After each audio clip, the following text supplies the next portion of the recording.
Alors nous voici au Salon Zen et j'ai la déesse de l'amour avec moi qui va nous révéler tous les secrets de la relation, du tantra et du bonheur à deux.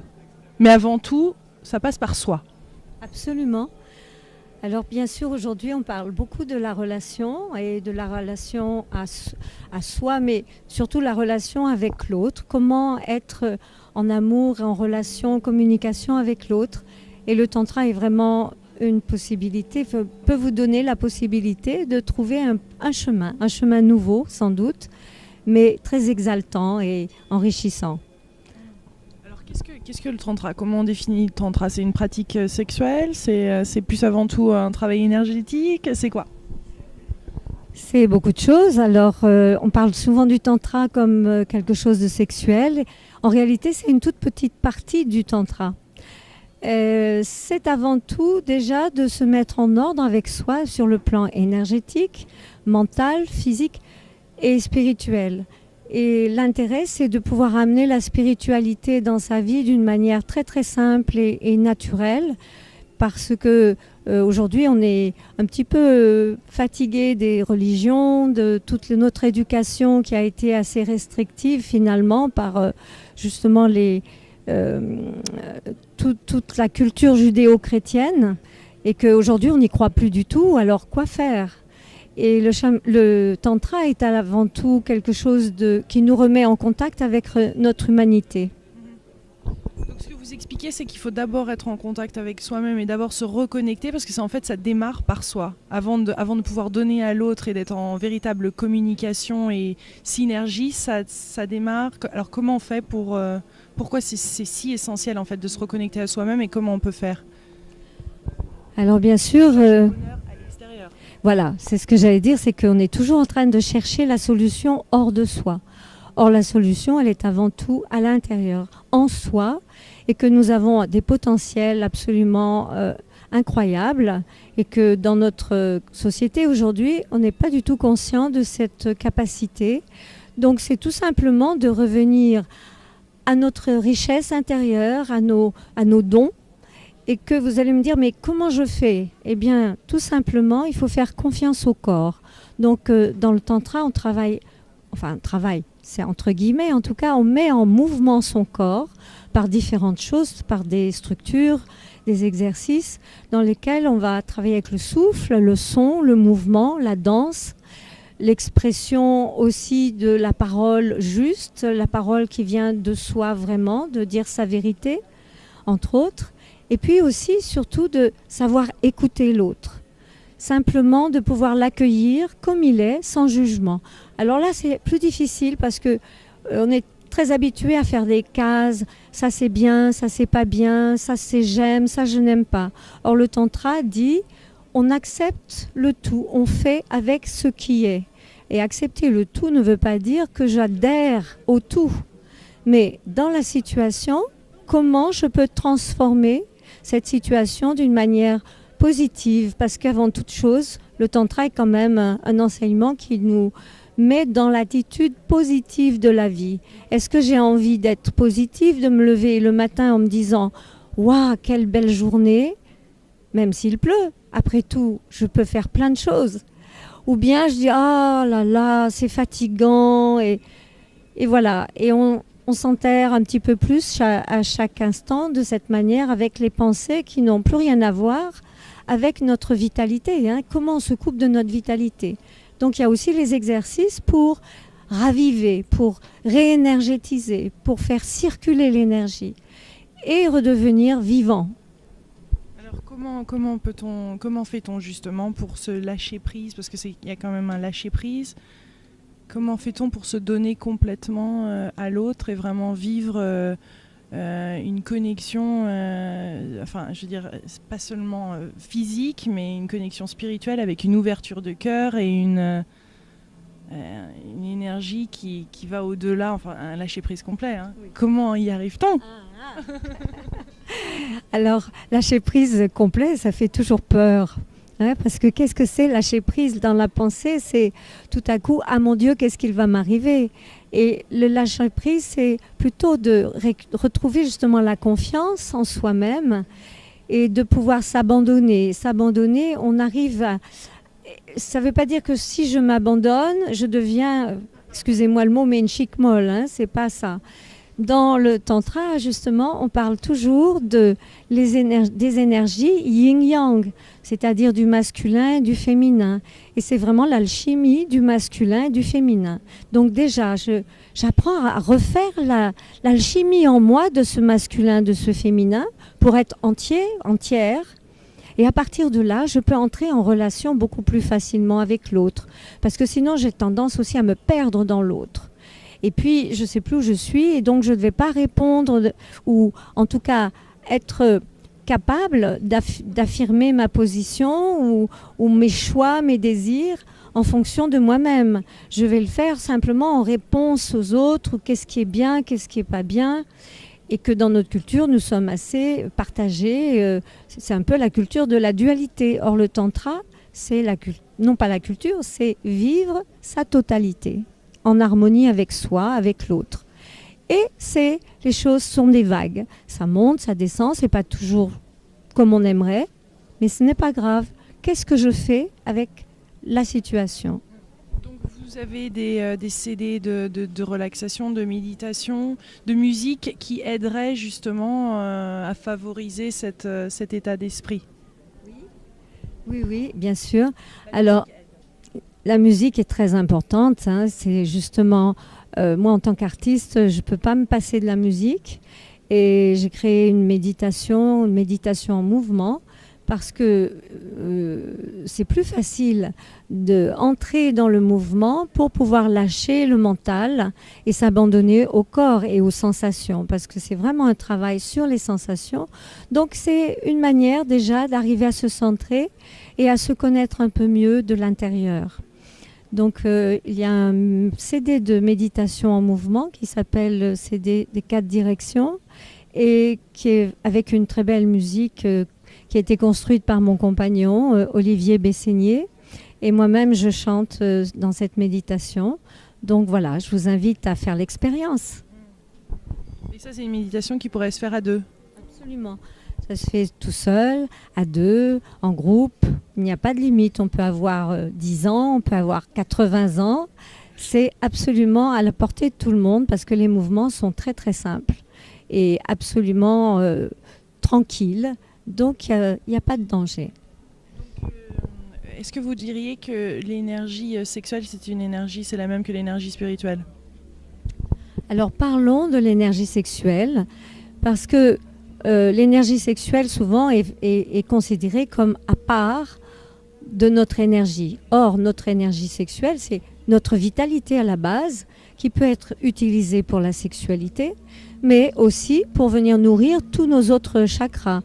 Alors, on va bien sûr réchauffer ce foyer qui est notre premier chakra et que nous allons revitaliser à la fois notre sexualité, mais aussi notre centrage, notre capacité de communiquer avec les autres et de recevoir aussi les autres, et puis d'ouvrir le cœur, mais j'aime pas beaucoup le mot ouvrir, c'est plutôt de expandre. S'expandre, c'est-à-dire faire de la place, pouvoir relâcher les choses qui nous contraignent, mais de le faire en toute conscience, parce que le tantra, c'est à la fois expansion de la conscience, transformation et évolution personnelle. Donc c'est très adapté aujourd'hui de plus en plus, en tout cas moi je le sens très très fort. Et quand on arrive à cette expansion, c'est-à-dire qu'après je peux parler peut-être aussi plus facilement avec les autres, communiquer de manière juste, vraie qui n'a pas, c'est pas une chose est vraie et l'autre est fausse, c'est simplement parce que ça vient vraiment de l'intérieur, de moi-même et que j'ose dire. Et puis, je peux aussi avoir mon intuition qui se développe et puis me relier à plus haut que moi-même, plus loin que moi-même, spiritualité ou on va dire énergie cosmique, énergie divine, appelez-le Dieu, appelez-le comme vous voulez. Et en tout cas, si vous avez une religion, ça ne va pas venir vous tirer de votre religion, ça ne va que vous nourrir un peu plus. Et donc, dans le tantra, on fait le lien entre... c'est laisser descendre le spirituel, apprendre à incarner la spiritualité dans la matière. Donc, qu'est-ce que l'orgasme finalement? Eh oui. Alors l'orgasme, tout le monde court après l'orgasme. C'est bien normal, on comprend bien. Mais vraiment, ce qui était intéressant pour moi dans le tantra, c'est de pouvoir vivre la spiritualité dans l'acte d'amour. Et que ce n'est pas une fin en soi d'avoir un orgasme, mais c'est en tout cas le chemin pour pouvoir aller vers une relation extatique, c'est-à-dire pouvoir incarner cette union de l'homme et de la femme à un niveau spirituel en passant par le charnel. Et je vais contacter l'énergie extatique, on dit, mais ça on ne peut pas le décrire, hein. C'est tellement personnel et c'est le silence, c'est vraiment le silence absolu.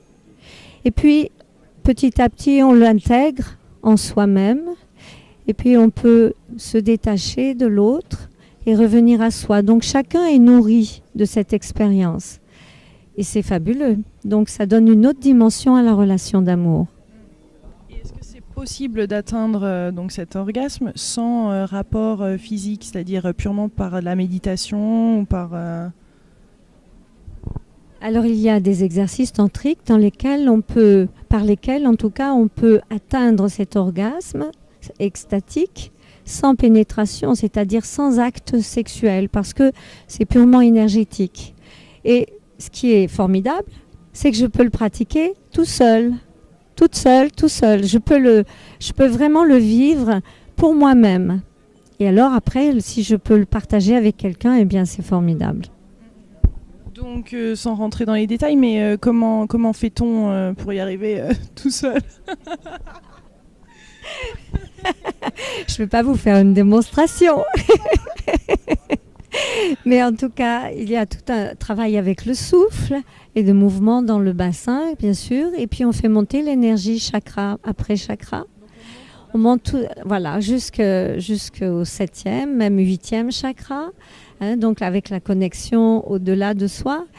Et puis, ensuite, je laisse redescendre cette énergie. Je vais intégrer cette énergie dans mon corps. Donc, nous avons plein d'exercices pour déjà apprendre à délier cette énergie, à trouver la fluidité dans l'énergie, pour être capable déjà tout seul. On n'a pas besoin de l'autre pour avoir un orgasme, hein. Désolée de dire ça, mais c'est vrai. Et que, au lieu que ce soit purement physique, eh bien, c'est aussi physique, mais énergétique. Ça peut être totalement que énergétique. Et je vous assure que c'est des vrais orgasmes. C'est pas semblant, c'est pas un orgasme dans la tête.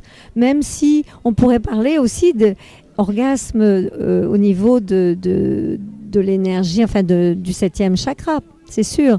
Parce qu'il y a une dimension, une ouverture qui se crée, qui est de l'ordre de l'orgasme aussi. Est-ce que vous pouvez nous décrire rapidement le 7e et 8e chakra, le 8e chakra? Eh bien, il y a plus de chakras que ça, mais c'est-à-dire qu'on travaille généralement sur déjà les 7 premiers chakras, parce que c'est ceux qui sont le plus palpables par rapport à notre corps, mais non, au niveau de la couronne, hein. Mais 6e, au 3e œil, 6e, hein, l'intuition, l'expansion vraiment de la pensée. Et puis le 7e chakra qui est la couronne, c'est bien connu, l'ouverture à plus haut. Et puis bien sûr il y a des échelles, c'est-à-dire il y a des paliers de connexion spirituelle. Il y a des étages différents. L'ouverture après ce que nous sommes, au-delà de ce que nous sommes. Mais c'est important de pouvoir aller au moins là, parce que c'est après une ouverture vraiment à l'énergie cosmique. Donc le plaisir n'aurait pas de fin. On peut toujours accéder à, même en tant que déesse de l'amour, vous arrivez toujours à accéder d'autres niveaux de plaisir. Oui, mais quelquefois, là où c'est frustrant, c'est que ça ne marche pas de tous les coups. Et que c'est... Voilà, exactement. Mais ce qui est beau, c'est que dans le tantra, on n'a jamais terminé de découvrir, hein. C'est vraiment la découverte de soi et de l'autre. On parlait de relation tout à l'heure. C'est toute la richesse que l'on peut créer dans la relation par une communication qui passe vraiment par tout ce que nous sommes et qui n'est plus une communication purement intellectuelle. Et que dans notre société aujourd'hui, je crois que c'est très très fort de chercher cette communication que moi j'appelle vraie, parce que la tendance est de rester au niveau de la tête et ne pas être ancré, de ne pas être dans sa puissance et dans son cœur, et son feu intérieur et l'ouverture de son cœur. Voilà. Merci beaucoup. Merci Lilou, merci beaucoup. Vous êtes adorable. C'est gentil, merci. Merci.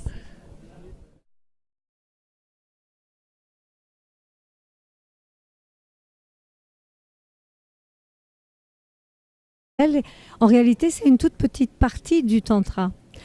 C'est avant tout déjà de se mettre en ordre avec soi sur le plan énergétique, mental, physique et spirituel. Et l'intérêt, c'est de pouvoir amener la spiritualité dans sa vie d'une manière très très simple et... Alors nous voici au Salon Zen et j'ai la déesse de l'amour avec moi qui va nous révéler tous les secrets de la relation, du tantra et du bonheur à deux. Mais avant tout, ça passe par soi. Absolument. Alors bien sûr, aujourd'hui, on parle beaucoup de la relation et de la relation à soi, mais surtout la relation avec l'autre. Comment être en amour, en relation, en communication avec l'autre. Et le tantra est vraiment une possibilité, peut vous donner la possibilité de trouver un chemin nouveau sans doute, mais très exaltant et enrichissant. Alors qu'est-ce que le tantra? Comment on définit le tantra? C'est une pratique sexuelle? C'est plus avant tout un travail énergétique? C'est quoi? C'est beaucoup de choses. Alors on parle souvent du tantra comme quelque chose de sexuel, naturel, parce que aujourd'hui on est un petit peu fatigué des religions, de toute notre éducation qui a été assez restrictive finalement par justement toute la culture judéo-chrétienne, et qu'aujourd'hui on